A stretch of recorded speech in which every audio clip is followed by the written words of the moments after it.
റസൂലിൻ്റെ ഏറ്റവും വലിയൊരു കൊതിയായിരുന്നു കഅബയുടെ താക്കോല് കുറച്ചു നേരം കയ്യിൽ പിടിക്കാന്ന്. അതിൻ്റെ ഉടമസ്ഥരായ ഒരു കുടുംബമുണ്ട്. അതിൽപ്പെട്ട ഒരാളുടെ കയ്യിലാണ് ഇപ്പോൾ ആ താക്കോലുള്ളത്. അയാളോട് ചെന്നിട്ട് ചോദിച്ചു, ആ താക്കോല് കുറച്ചു നേരം എനിക്കൊന്ന് തരുമോ?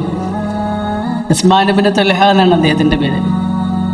ഉസ്മാൻ, കുറച്ചു നേരം ഞാനൊന്ന് പിടിക്കട്ടെ അത്.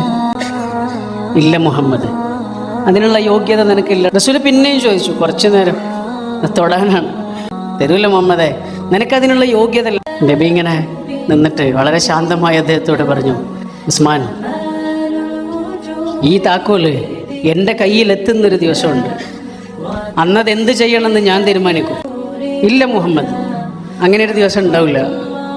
അങ്ങനെ ഒരു ദിവസം എങ്ങാനും ഉണ്ടായാൽ അത് അറേബ്യയുടെയും ഖുറൈശികളുടെയും അവസാനമായിരിക്കും. അതൊന്നുമല്ല, അറബികളും ഖുറൈശികളും അന്ന് നല്ല നിലയിൽ തന്നെ ആയിരിക്കും.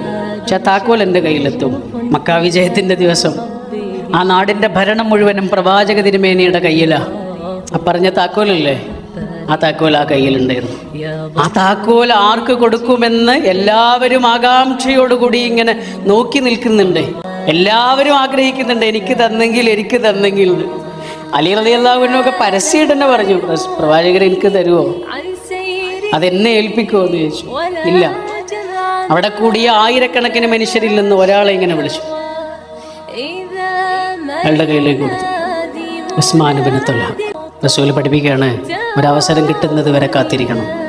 അവരോട് പകരം വീട്ടണം. പകരം വീട്ടാനൊരവസരത്തിന് കാത്തിരിക്കണം. അങ്ങനെ ഒരു അവസരം കിട്ടിയാൽ പകരം വീട്ടേണ്ടത് എങ്ങനെയാണ് എന്നാണ് പഠിപ്പിച്ചത്.